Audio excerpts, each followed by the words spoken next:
সুপ্রিয় দর্শক, আসসালামু আলাইকুম। প্রথমেই জানিয়ে দিচ্ছি সংবাদ শিরোনাম।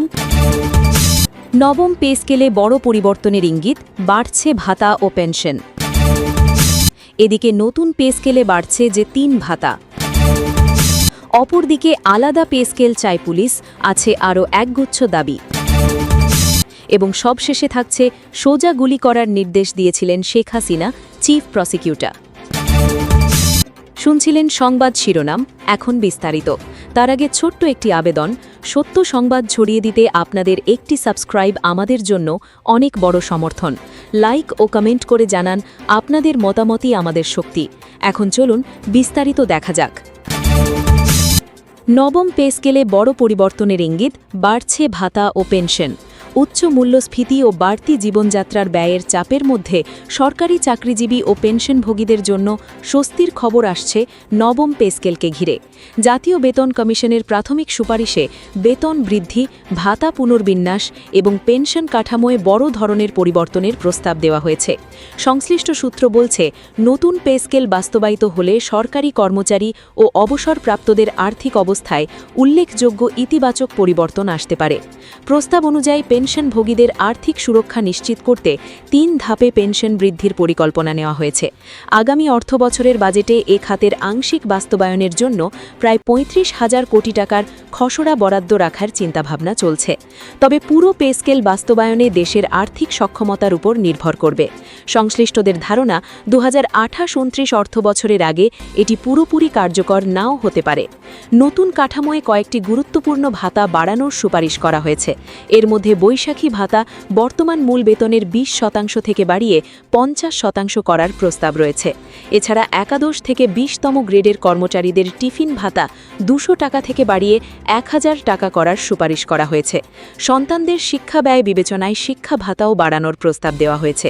বর্তমানে মাসিক ১,৫০০ টাকা শিক্ষা ভাতা দেওয়া হলেও তা বাড়িয়ে ২,০০০ টাকা করার সুপারিশ করেছে কমিশন। এদিকে পেনশনভোগীদের আর্থিক সুরক্ষা নিশ্চিত করতে ৩ ধাপে পেনশন বৃদ্ধির পরিকল্পনাও রয়েছে। সংশ্লিষ্টদের মতে, দীর্ঘদিন ধরে আলোচিত এই পে স্কেল বাস্তবায়িত হলে সরকারি চাকরিজীবী ও অবসরপ্রাপ্ত লাখ মানুষের আর্থিক চাপ কিছুটা কমবে। জাতীয় বেতন কমিশনের পুনর্গঠিত কমিটির চূড়ান্ত সুপারিশের ভিত্তিতে আগামী কয়েক মাসের মধ্যেই সরকার আনুষ্ঠানিক ঘোষণা দিতে পারে বলে জানা গেছে। এদিকে নতুন পে স্কেলে বাড়ছে যে ৩ ভাতা। উচ্চ মূল্যস্ফীতি ও জীবনযাত্রার বাড়তি ব্যয়ের চাপের মধ্যে সরকারি চাকরিজীবী ও পেনশনভোগীদের জন্য সুখবর নিয়ে আসছে নবম পে স্কেল। জাতীয় বেতন কমিশনের প্রাথমিক সুপারিশে বেতন বৃদ্ধির পাশাপাশি কয়েকটি গুরুত্বপূর্ণ ভাতা বাড়ানোর প্রস্তাব করা হয়েছে।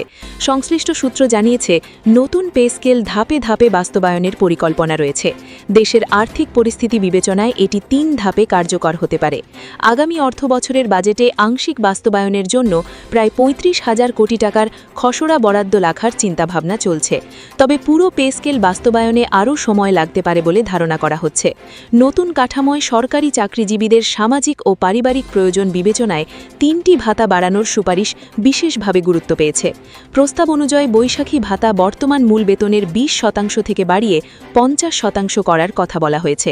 এছাড়া একাদশ থেকে ২০তম গ্রেডের কর্মচারীদের টিফিন ভাতা ২০০ টাকা থেকে বাড়িয়ে ১,০০০ টাকা করার সুপারিশ করা হয়েছে। একই সঙ্গে সন্তানদের শিক্ষা ব্যয় বিবেচনায় শিক্ষা ভাতাও বাড়ানোর প্রস্তাব দেওয়া হয়েছে। বর্তমানে মাসিক ১,৫০০ টাকা শিক্ষা ভাতা দেওয়া হলেও তা বাড়িয়ে ২,০০০ টাকা করার সুপারিশ করেছে কমিশন। এদিকে পেনশনভোগীদের আর্থিক সুরক্ষা নিশ্চিত করতে ৩ ধাপে পেনশন বৃদ্ধির পরিকল্পনাও রয়েছে। সংশ্লিষ্টদের মতে, দীর্ঘদিন ধরে আলোচিত এই পে স্কেল বাস্তবায়িত হলে সরকারি চাকরিজীবী ও অবসরপ্রাপ্ত লাখ মানুষের আর্থিক চাপ কিছুটা কমবে। জাতীয় বেতন কমিশনের পুনর্গঠিত কমিটির চূড়ান্ত সুপারিশের ভিত্তিতে আগামী কয়েক মাসের মধ্যেই সরকার আনুষ্ঠানিক ঘোষণা দিতে পারে বলে জানা গেছে।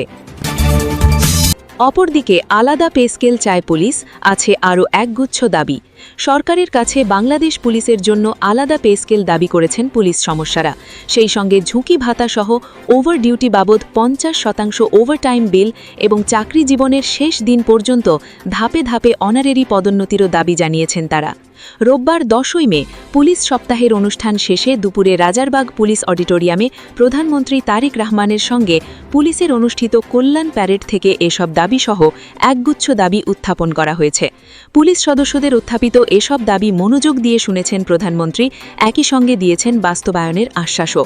কল্যাণ প্যারেডে প্রধানমন্ত্রী তারেক রহমান ছাড়াও উপস্থিত ছিলেন স্বরাষ্ট্রমন্ত্রী, স্বরাষ্ট্র সচিব, পুলিশ পরিদর্শক, অতিরিক্ত আইজিপি সহ পদস্থ পুলিশ কর্মকর্তারা। পে স্কেল প্রসঙ্গে পুলিশ সদর দপ্তরের এক কর্মকর্তা জানান, পে স্কেল পুলিশের দীর্ঘদিনের দাবি। বাংলাদেশে বিচার বিভাগ এবং সেনাবাহিনীতে স্বতন্ত্র পে স্কেল চালু আছে। দেশ ও জনগণের জন্য বাংলাদেশ পুলিশ সবচেয়ে বেশি সেবা দিয়ে থাকে, তাই তাদের মতো পুলিশের জন্য স্বতন্ত্র পে স্কেলের দাবি আজ কল্যাণ প্যারেডের আলোচনায় প্রধানমন্ত্রীর কাছে জানানো হয়েছে। মামলার তদন্তের বেশিরভাগ কাজ করেন থানার উপপরিদর্শক এসআইরা, কিন্তু তাদের যাতায়াত ব্যবস্থার জন্য যানবাহন অপ্রতুল। মামলার তদন্ত কাজে গতি আনতে ও যাতায়াত ব্যবস্থার সমাধানে মোটরসাইকেল কেনার জন্য সুদমুক্ত লোন এবং মোটরসাইকেলের জ্বালানি খরচার বিল দাবি করেছেন বিমানবন্দর থানার ওসি ও বাংলাদেশ পুলিশ অ্যাসোসিয়েশনের সভাপতি কামরুল হাসান তালুকদার। কল্যাণ প্যারেডের আলোচনায় তিনি প্রধানমন্ত্রীর কাছে দাবি তুলেছেন, তদন্ত ব্যয় বেড়েছে, সেটি বাড়িয়ে দেওয়া হোক। তদন্ত কাজে জড়িত এসআইদের জন্য থানা থেকে আলাদা কোনো যানবাহন নেই। মোটরসাইকেল কিনতে অগ্রিম সুদমুক্ত লোন এবং জ্বালানি খরচ দিলে তদন্ত কাজে গতি বাড়বে। একই সঙ্গে কল্যাণ প্যারেডে ঝুঁকি ভাতা সহ ওভারটাইম ডিউটি বাবদ ভাতা দাবি উত্থাপন করেছেন একজন অতিরিক্ত পুলিশ পদমর্যাদার অধিকারী। কল্যাণ প্যারেডে অংশ নেওয়া অধিকারীরা আরও জানান, প্যারেডে খুলনা মেট্রোপলিটন পুলিশের একজন নারী কনস্টেবল অনারেরি পদোন্নতি দাবি উত্থাপন করেছেন। তিনি বলেন, আমাদের পুলিশ সদস্যরা যারা কনস্টেবল বা ইন্সপেক্টর ওই জায়গা থেকে রিটায়ার করে, বিশেষ করে কনস্টেবলরা যাতে রিটায়ার্ডের আগে অন্তত একটা র্যাঙ্ক পদোন্নতি দিয়ে অবসরে পাঠানো হয়, যেটা সেনাবাহিনীতে আছে। এতে করে সরকারের আবার কোনো আর্থিক ভর্তুকিও লাগবে না। অনারেরি পদোন্নতি কনস্টেবল থেকে ইন্সপেক্টর পর্যন্ত এটা চাওয়া হয়েছে। কল্যাণ প্যারেডে অংশ নেওয়া একজন ডিআইজি বলেন, পুলিশের থানা, ব্যারাক, থানা ফাঁড়ি সহ বিভিন্ন ইউনিটের অপারেশনাল কাজের জন্য নতুন ভবন নির্মাণের ক্ষেত্রে উন্নয়ন প্রকল্প বাবদ অর্থ বরাদ্দ দীর্ঘদিন বন্ধ রয়েছে। সেটি নতুন করে চালুর আর্জি জানানো হয়েছে। জানা গেছে, পুলিশ সপ্তাহ 2026 উপলক্ষে সোমবার 11ই মে সকাল 10টা থেকে দুপুর 1টা পর্যন্ত নিজ কার্যালয়ে পুলিশের ঊর্ধ্বতন কর্মকর্তাদের সঙ্গে বৈঠক করবেন প্রধানমন্ত্রী তারেক রহমান। পুলিশ সপ্তাহের উদ্বোধনী অনুষ্ঠানে প্রধানমন্ত্রী বলেন, এই বাংলাদেশে আর কোনো ফ্যাসিবাদ বা স্বৈরাচার যেন পুলিশ সদস্যদের দেশ ও জনগণের স্বাধীনতার বিরুদ্ধে ব্যবহার করতে সক্ষম না হয়। স্বাধীনতার প্রথম প্রহরেই পুলিশের রক্তে রঞ্জিত এই মাটিতে দাঁড়িয়ে আসুন আজ আমরা আবারও নতুন শপথে অঙ্গীকারবদ্ধ হই।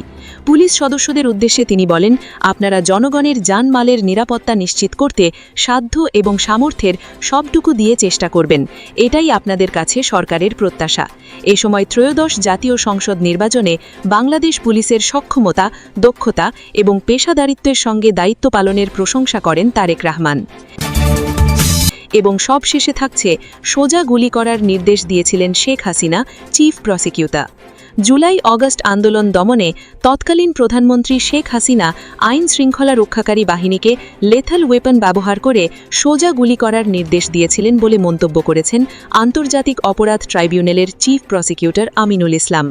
রোববার 10 মে নিজ কার্যালয়ের সংবাদ সম্মেলন কক্ষে তিনি এ মন্তব্য করেছেন। রাজধানীর মোহাম্মদপুরে 9 জনকে হত্যা করা ঘটনায় করা মানবাধিকার অপরাধের মামলায় 28 জনের বিরুদ্ধে আনুষ্ঠানিক অভিযোগ গঠনের আদেশ দিয়েছেন ট্রাইব্যুনাল। চিফ প্রসিকিউটর বলেন, আমার নির্দেশ দেওয়া আছে, ওপেন নির্দেশ দিয়ে দিচ্ছি, এখন লেথাল ওয়েপন ব্যবহার করবে, যেখানে পাবে সোজা গুলি করবে। শেখ হাসিনা ও ঢাকা দক্ষিণ সিটি কর্পোরেশনের তৎকালীন মেয়র শেখ ফজলে নূর তাপসের কথোপকথনে এমন নির্দেশনার বিষয় উঠে আসে। একজন সরকার প্রধান হিসেবে শেখ হাসিনার এমন নির্দেশনা ছিল অমানবিক ও ভয়াবহ। এর ফলেই সারা দেশে ছাত্র জনতার উপর নির্বিচারে গুলি চালানোর প্রবণতা বেড়ে যায় এবং হাজারো মানুষ নিহত হন। তিনি বলেন, 2024 সালের 18 ও 19 জুলাই মোহাম্মদপুর এলাকায় ড্রোন ও হেলিকপ্টার ব্যবহার করে ছাত্র জনতার উপর নির্বিচারে গুলি চালানো হয়। এতে বহু মানুষ হতাহত হন। সবচেয়ে আবেগের জায়গা হচ্ছে, ফাইয়াজকে নির্মমভাবে হত্যা করা হয়েছিল। সেই হত্যাকাণ্ডে আবেগ আপ্লুত হয়েছিল পুরো বাংলাদেশ। তিনি আরও বলেন, মোহাম্মদপুরের এ মামলায় superior command responsibility, individual responsibility ও টার্গেটেড কিলিংয়ের অভিযোগ পাওয়া গেছে। এ মামলায় অভিযোগ গঠন করেছেন ট্রাইব্যুনাল। আগামী 8ই জুন থেকে সাক্ষ্য গ্রহণ শুরু হবে।